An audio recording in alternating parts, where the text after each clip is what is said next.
Ravi de vous retrouver pour cette heure nouvelle où nous allons penser à nous. Oui, nous allons nous donner quelques bonnes idées pour passer de belles vacances. Alors là, on est en plein été, bien sûr, mais ce sont également des idées que vous pourrez noter pour les vacances prochaines, pour organiser celle de la Toussaint, celle de Noël, celle de Pâques prochain, celle de l'été 2026. Bref, dans nos routes de l'été, d'ageur, je vais apprendre à parler français avant la fin de l'heure. Eh bien, je vais vous me donner aussi un rendez-vous, même pour un week-end. Si vous rêviez d'aller dans une serre à papillons, où ils vont tous virevolter au-dessus de vous, où leur beauté va vous arrêter, où votre œil va être caressé par une aile de papillon qui viendra vous frôler la joue, eh bien, je vais vous parler de ces super Naturospace. C'est une immersion tropicale qui est au cœur de la Normandie. Je vous en parlerai en détail. En plus, parce que j'ai eu la chance d'aller les visiter et de les découvrir. Et c'est pour ça que les bonnes choses se partagent.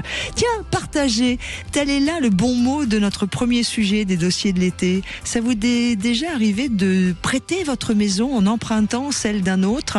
On en parle et ça commence maintenant.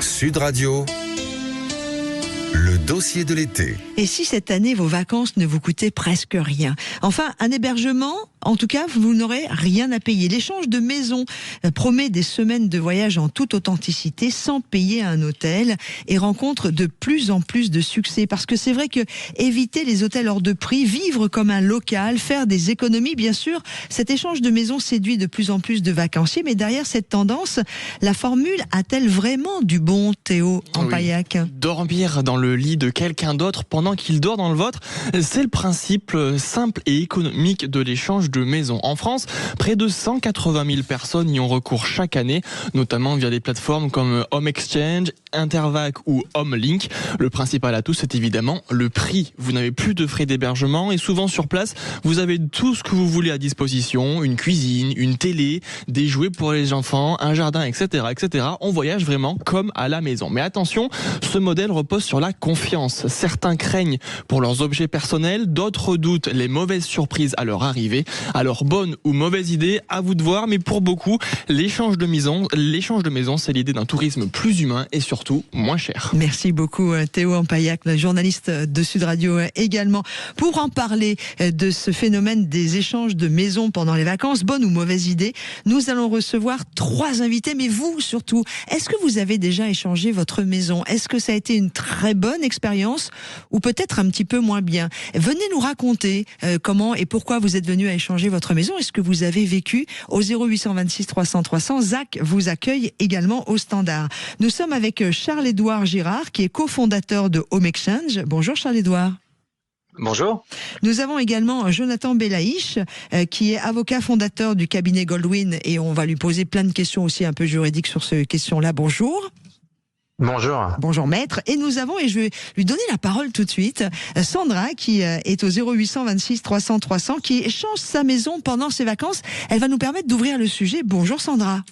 Bonjour. Alors vous échangez votre maison depuis combien de temps? Nous, ça fait 4 ans qu'on échange notre maison avec la plateforme Home Exchange. Nous avons 3 adolescents, donc c'est vraiment une formule qu'on adore. Vraiment. Et pourquoi? Qu'est-ce qui vous a séduit la première année où vous vous êtes dit avec votre mari, tiens, on va échanger notre maison? En fait, ça faisait 10 ans que j'avais vraiment envie de tester cette formule de vacances. Et mon mari n'était pas vraiment prêt. Et en fait, on a eu le projet de partir à l'étranger, à retrouver une de nos filles. Mais au niveau financier, en fait, c'était assez cher. Et on s'est dit, allez, on franchit le pas. On va faire un échange de maison. Et du coup, le premier argument était forcément économiquement intéressant, en fait. C'était où l'étranger, la première destination? À New York. Wow, carrément. New York, oui. On restez avec nous parce que vous avez partagé avec nous votre expérience. Depuis 4 ans, tout se passe bien à chaque fois. À chaque fois, on est rendu à 13 échanges et on n'a jamais eu de problème au niveau des échanges. Non, jamais. Autant à l'étranger, comme vous nous l'avez dit avec New York, qu'en France. Aucun en France ou étranger, non, il n'y a pas du tout problématique. En fait, on est tous dans la même philosophie, c'est-à-dire que on va chez les personnes et les personnes viennent chez vous. Donc non, c'est vraiment une histoire de confiance et on n'a jamais eu de problématique. Jamais. Charles-Édouard Girard, vous qui êtes cofondateur de Home Exchange, le témoignage de Sandra va dans votre sens. C'est une vraie jolie pratique. C'est sûr. Merci à Sandra de sa fidélité. Oui, oui, c'est une pratique qui existe depuis la nuit des temps. Hein. On accueille des gens chez soi depuis très longtemps et on leur fait confiance. Et la commercialisation, la location n'est finalement que très récente.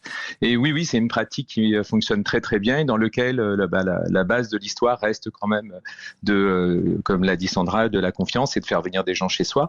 Et juste pour rappeler, hein, ça se fait de deux façons. Soit c'est réciproque, c'est-à-dire vous allez chez les gens quand ils viennent chez vous. Soit, on a créé un système de points chez Home Exchange qui est je vais vous donner des points pour aller chez vous et vous allez utiliser ces points pour aller chez quelqu'un d'autre. Et ce qu'on a créé en 2011 et ce qui a permis de vraiment changer le système et de le multiplier. Et ce qui fait qu'aujourd'hui, il y a de plus en plus de personnes qui l'utilisent. Home Exchange est né quand ? Alors, Home Exchange est né en 96, c'était une boîte américaine, et nous, on est une boîte française, et on l'a racheté en 2017. Oh, voilà, bravo, donc, Cocorico. Ouais. Et vous vous souvenez de ce qui avait créé la boîte au départ, l'idée qui je vais pas y arriver, pardon. De quelle idée c'est parti ou de quelle tendance sociétale c'est parti ? Oui, tout à fait. En fait, historiquement, l'échange de maisons a été lancé un petit peu, on va dire, par des profs, vous savez, pendant les universités Canada et américaines. Quand ils venaient pendant des sessions d'été, ils échangeaient leurs maisons. Voilà, il y a des très bons livres qui le racontent. Un livre de David Lodge qui s'appelle Changement de décor qui le dit. Et le but, c'était d'éviter de payer parce que c'était des profs. Et voilà. Et c'est venu de ça et ça date plutôt des années après, on va dire 60, 70 aux États-Unis. Voilà. Et après, ça s'est développé progressivement. Et Home Exchange a été la première compagnie donc américaine qui a créé le site internet Home Exchange. Avant, c'était des catalogues papier. Voilà. Et c'était un peu plus compliqué par papier, puisque c'était un peu comme les petites annonces quand on les prenait par papier. Et ça a vraiment facilité. Et c'est le film The Holiday qui a un petit peu rendu ça très célèbre. Ouais.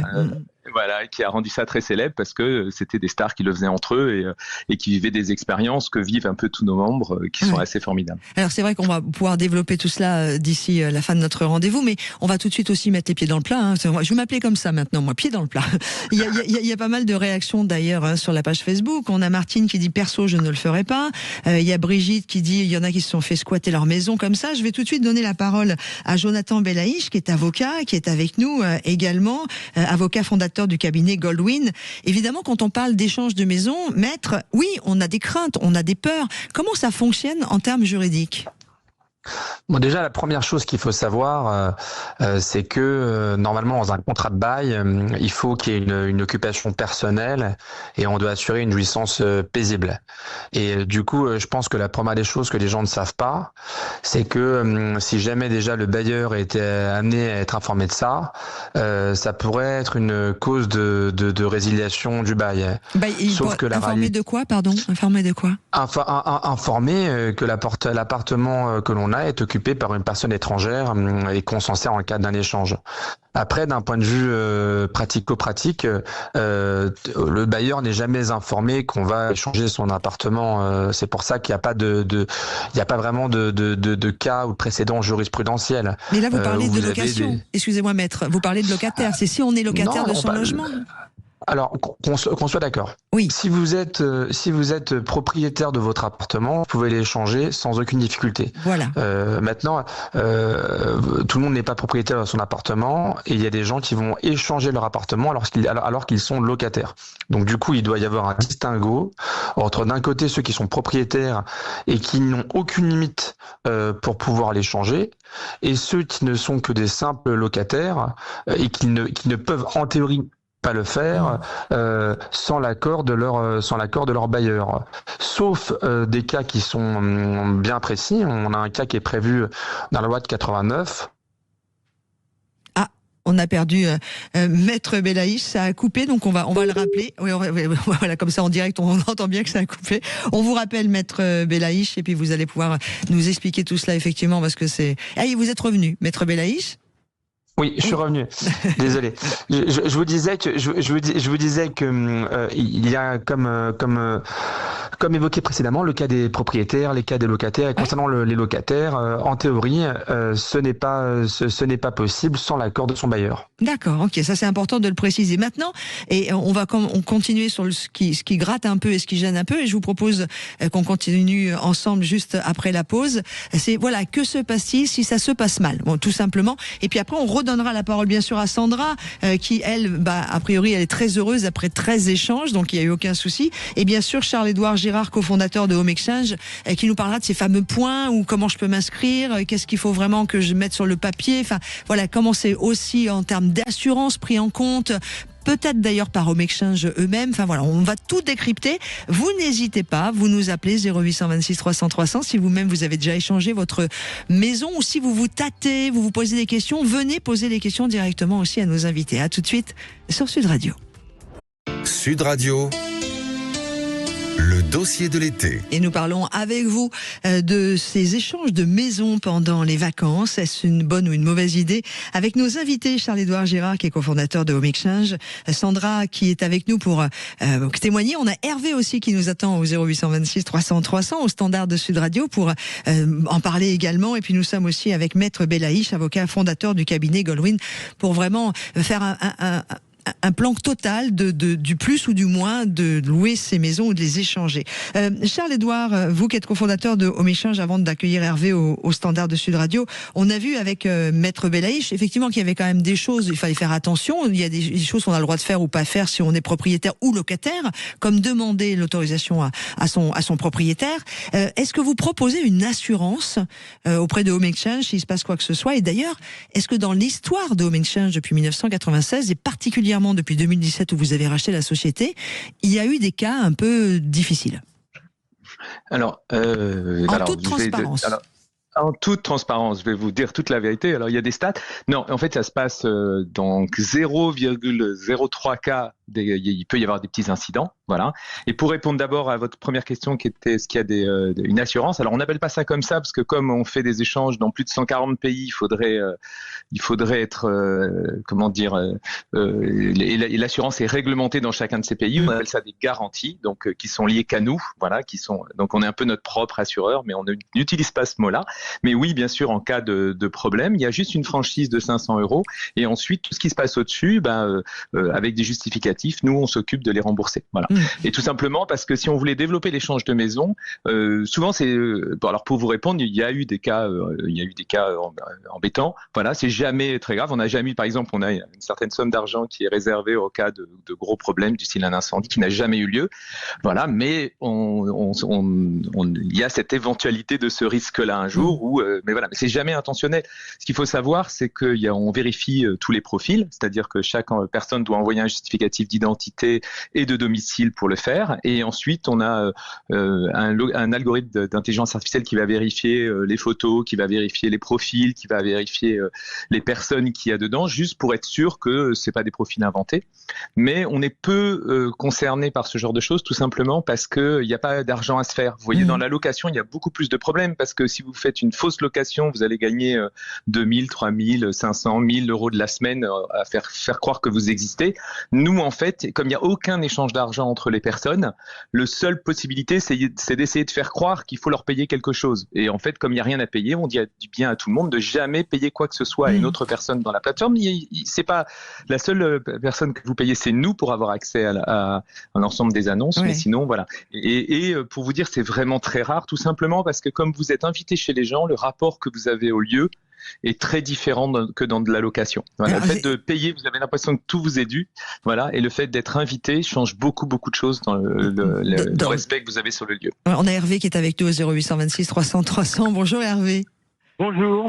Merci d'être avec nous. Alors on a un peu répondu à vos craintes en fait, parce que vous appeliez pour ça en disant oh là là, je suis quelqu'un d'assez méfiant. Voilà, je savais pas que c'était bordé juridiquement aussi bien, donc il y a pas trop de problème.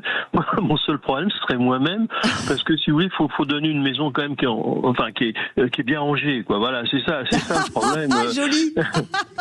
Mais vous avez raison. C'est plutôt de moi que maintenant il peut y avoir aussi des usurpations d'identité, mais bon, je sais pas comment on peut faire dans ces cas-là, puisque il y a des cas de squatteurs, si vous voulez, qui passent, qui en profitent. si vous voulez, pour prendre des locations. Alors bon, peut-être que c'est un autre problème, mais pour l'échange comme ça, oui, je pense que c'est assez sûr en définitive. Mais le problème, c'est qu'il faut donner une maison qui soit bien, voilà. Donc qui soit propre, qui soit rangé, que tout soit propre, tout rangé. Non, mais c'est ça le problème, voilà. Ah bah on va reprendre Sandra avec nous qui a témoigné du fait qu'elle le fait depuis quelques années maintenant. Sandra, vous cleanez la maison de fond en comble avant de la laisser à ceux qui vont venir échanger avec vous? Alors en fait, vous vous préparez effectivement à l'échange. Donc nous, nos 3 filles que je remercie au passage parce qu'elles ont accepté aussi le deal, parce que on rentre dans leur chambre aussi. En fait, on demande donc à nos 3 filles d'enlever des choses précieuses qu'elles n'ont pas forcément envie qu'on touche. Et on a une pièce qui nous est réservée, qu'on ferme à clé, où les gens n'ont pas accès. Donc là, les choses précieuses qu'on n'a pas envie, on les met. Mais le reste, effectivement, vous rangez un minimum. Les placards, mais en fait on prépare surtout un petit livret où tous le lave-vaisselle, la machine à laver, tout est décrit, vous voyez, en français et en anglais, et on prépare aussi un guide pour les activités locales. Donc en fait, oui, la maison elle est cleanée, mais ce qui est chouette aussi, c'est quand nous aussi on arrive dans la maison en face qui est propre, vous voyez. Donc oui, c'est la chose à faire quand même quand vous recevez quelqu'un, quoi. Et Charles-Édouard, est-ce qu'il y a eu des cas, on gratte tout ce qui fait mal, je fais poil à gratter là. Est-ce qu'il y a eu des cas où, dans certains échanges de maisons, vous avez eu des retours d'une maison qui était pas cleanée, qui était sale, qui était voire même pas du tout agréable à vivre? Décidément, vous voulez ne faire parler que des cas négatifs. Non, mais on parlera du positif après, mais comme ça fait partie des questions qu'on se pose tous, vous savez combien de gens qui sont abonnés chez vous aujourd'hui, en France, qui font le home exchange? En France, c'est plus de 100 000, voilà. Et dans le monde, plus de 240 000. Ouais. Voilà, donc en fait, si on veut atteindre le million, c'est grâce à moi, parce qu'on va avoir effacé toutes les mauvaises questions avant. non, mais vous avez raison, ce sont des très bonnes questions. Et en fait, par exemple, sur oui, il y a évidemment des cas où les gens sont pas contents quand ils rentrent, c'est arrivé. Souvent, c'est anecdotique, mais comme c'est chez vous, je vais vous raconter, pas loin de hier, je regarde, parce que j'aime bien regarder quand même les cas des clients, et il y avait quelqu'un qui avait laissé une poubelle, par exemple, qui avait oublié en partant, et donc les gens sont rentrés 3-4 jours après, il fait un peu chaud en ce moment, et ça sentait pas bon. Voilà, vous arrivez comme ça, pour vous, c'est votre maison, et évidemment que ça arrive des petits désagréments comme ça. Franchement, et je dis pas ça pour ça, il y a les cas où il s'est passé quelque chose de grave, je peux pas les compter, je les ai sur les doigts d'une main, quoi. Non. Par contre, ce qui est très important, et Sandra l'a un peu signalé, c'est que, votre auditeur, je me souviens un peu de son prénom, mais voilà, l'avait un petit Dominique, Hervé. Hervé, en fait, ce qui est très important, c'est de discuter avec les personnes. Parce que si vous êtes très, très maniaque, vous allez pouvoir faire de l'échange de maison, il y a des gens très maniaques, mais il vaut mieux échanger avec quelqu'un qui est très maniaque. Si vous êtes inquiet pour le rangement, il vaut mieux échanger avec quelqu'un, parce que vous pensez que vous rangez pas très bien, il vaut mieux échanger avec quelqu'un qui a les mêmes rapports que vous. Et c'est ce qu'on dit, c'est que c'est pas de la location au sens, vous allez avec une carte bleue réserver un lieu juste sur des photos. Il y a un petit contact, et c'est ce qui fait la différence dans l'échange de maison, que ça soit dans votre langue ou avec les mains quand on discute avec les gens. Il faut ne pas hésiter à poser les questions qui vous embêtent, qui vous angoissent. Et je vous assure que quand on a fait ce petite chose-là, ça se passe à 100% des cas bien. Voilà. Et les autres cas, du style des petits cas ou de casse, par exemple, quelqu'un s'assoit, joue au ballon dans le jardin et casse une vitre.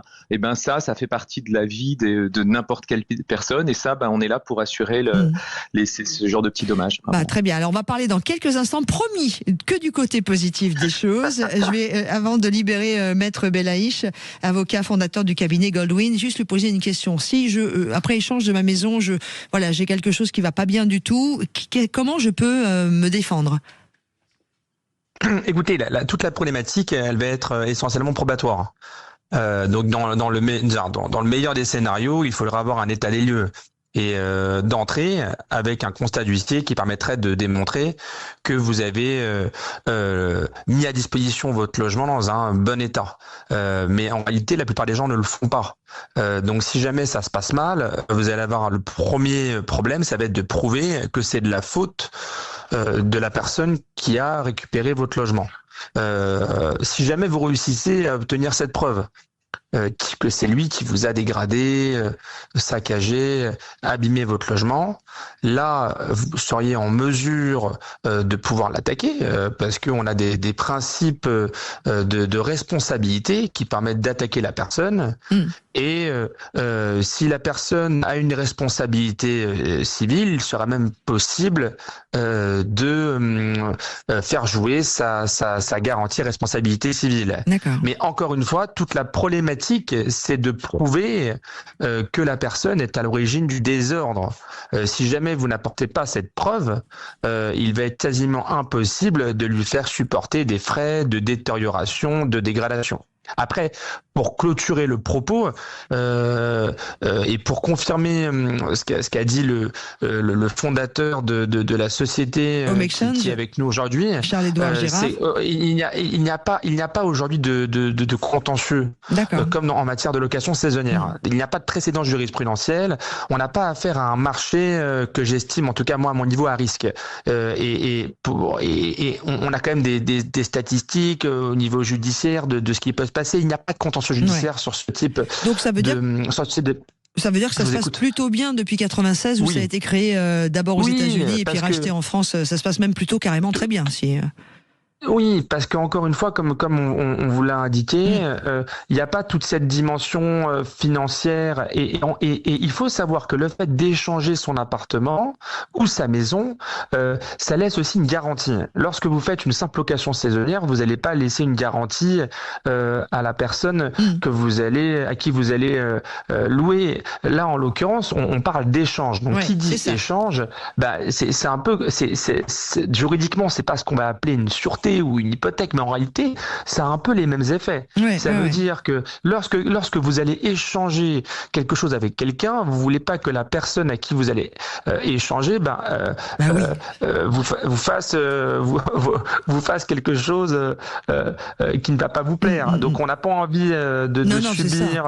Et puis c'est, comme vous dites, c'est un échange, donc on est aussi dans sa maison également. Donc normalement, c'est vrai que. Mais bon, je voulais balayer un petit peu tout ça, puisqu'on a eu aussi beaucoup de réactions comme ça sur la page Facebook de Sud Radio. Il y a des gens qui sont encore méfiants, et ce qui est normal, même moi la première, je peux être encore pas totalement en confiance. Alors, on va parler que du côté positif des choses maintenant. Je vous libère, Maître Belaïch. Merci beaucoup de nous avoir amené votre expertise. On va accueillir, c'est Valentine, je crois, qui est avec nous. Elle est actuellement dans le Gers. Elle est en route, me dit-on, avec son mari pour aller récupérer une maison en échange. Bonjour Valentine. Bonjour. Alors, effectivement, on est sur la route pour vers notre maison, pardon. Et on a fait 2 échanges cet été. Donc on vient de quitter Marseille et on va vers le Gers maintenant pour un autre échange de maison. Et trop sympa. Une semaine, vous prenez dans la maison, c'est ça? Vous échangez avec une semaine. Ouais, on a fait 2 fois une semaine. Ah, c'est excellent. Et ça se passe bien. On a fait un échange contre points. Ah, ok, voilà. On n'a pas fait échange de maison similaire, échange, pas comme on appelle ça, échange, mais on a fait échange contre points. C'est-à-dire que vous avez déjà, vous, échangé votre maison, ça vous a permis de gagner des points? Exactement, ouais. Nous, on a une maison en Normandie, donc il y a pas mal de Parisiens qui sont intéressés, qui viennent passer le week-end et tout, mais plus sur des formats week-end chez nous, j'ai l'impression. C'est où? Quoi que je vous dis ça, mais là, en ce moment même, il y a des gens qui viennent de Belgique qui sont chez nous pour la semaine. Donc, en fait, il y a vraiment de tout. Elle est où, votre maison? Elle est en Normandie, sur la côte d'Albâtre, entre Fécamp et Dieppe. Ah bah oui, évidemment, aussi. Faut pas dire que vous êtes mal placé. Hein. Donc en tout cas, vous, à l'antenne de Sud Radio ce matin, nous sommes le vendredi 15 août et on est en direct dans les routes de l'été pour le dossier de l'été. Vous dites, voilà, il n'y a pas de risque, tout va bien, c'est un bonheur. Et qu'est-ce que vous recherchez dans cet échange, au-delà du côté économique? Alors quand même, le côté économique compte un peu. Parce que... non seulement vous économisez sur ce que vous allez sortir en location, mais vous économisez aussi sur si jamais vous louez votre maison, sur les rentrées d'argent, les impôts que vous allez devoir payer sur les locations et ça. Vous voyez, à tout point de vue, c'est quand même très économique, je trouve. Et après, moi, j'aime bien je trouve que la location, c'est assez sévère. Vous voyez, Airbnb, il faut être vraiment super nickel, avec les serviettes pliées, le savon qui va bien, nanana. Moi, je serais pas capable de faire ça en louant ma maison. Vous voyez, et puis l'échange est vraiment beau. Pour conclure avec vous, Valentine, vous allez où dans le Gers là? On est au sud d'Agen, comment ça s'appelle, Saint-Vincent de la Montjoie. Oh, c'est trop beau. On vous Voilà. souhaite une très belle semaine de vacances. Merci. Et puis merci d'avoir composé le 0826 300 300, le standard de Sud Radio, pour partager votre expérience. Charles-Édouard, vous êtes un homme heureux. Vous voyez, on a bien gratté le poil qui allait pas. Et puis tous les témoignages qu'on a en direct sont que positifs. Oui, en fait, c'est ce qui fait la différence entre les gens qui n'ont pas encore essayé et les gens qui ont essayé. C'est que c'est vrai, quand on essaye, après, le premier pas le plus dur, je crois que c'est Sandra qui disait, elle avait mis 10 ans, elle y réfléchissait depuis 10 ans. On a encore des gens qui sont inscrits, qui ont commencé à s'inscrire il y a 5-6 ans et qui ne font que leur premier échange 5-6 ans après. Et en fait, il faut, le côté pratique, c'est que c'est très facile, hein, il n'y a aucune obligation. Vous allez arriver, vous ne payez rien au départ, hein, vous allez arriver, vous allez mettre votre maison, quelques photos. C'est un petit au début, il y a un petit peu de travail, hein. Il faut quand même se décrire un peu, décrire sa maison, mettre quelques photos. Puis après, vous allez faire des recherches, vous allez regarder et vous allez vous laisser tenter par l'histoire. Et peut-être que vous n'êtes pas prêt encore, vous attendrez un petit peu. Puis un jour, vous recevrez une demande et puis vous direz, pourquoi pas tenter. Vous aurez des conversations avec une personne en face et vous direz, elle est très sympa, je risque rien. Et c'est comme ça que vous commencerez. Mais ce qui est sûr, c'est que quand les gens commencent, après, ils en font beaucoup. C'est une des raisons pour lesquelles l'échange de maison fonctionne très bien et une forte croissance. C'est grâce à ça. Ouais, c'est grâce au fait que les gens sont très heureux. Nous, on a bien vu avec Théo, Colin et Hugo qu'il y avait l'équipe des routes de l'été qui avait effectivement une tendance comme ça et puis qui est très attirante. Puis ça permet de passer des vacances économiques, ça pour le coup. Et en ces temps d'inflation, on voulait aussi vous mettre en avant. Charles-Édouard Girard, cofondateur de Home Exchange. N'hésitez pas à aller sur le site pour prendre des renseignements. Comme il le dit lui-même, prenez votre temps. Merci aussi à Sandra d'avoir témoigné de cet échange de maison et à tous ceux qui sont intervenus aussi dans notre rendez-vous. Dans quelques instants, c'est pas une maison qu'on va échanger, mais je vais vous permettre d'échanger ce petit moment que vous avez en train de vivre là en ce moment, et puis de se dire que tiens, on va aller visiter une serre à papillons. Ah, c'est pas mal aussi, hein. C'est cadeau aussi ça, hein. Vous allez voir, c'est trop beau.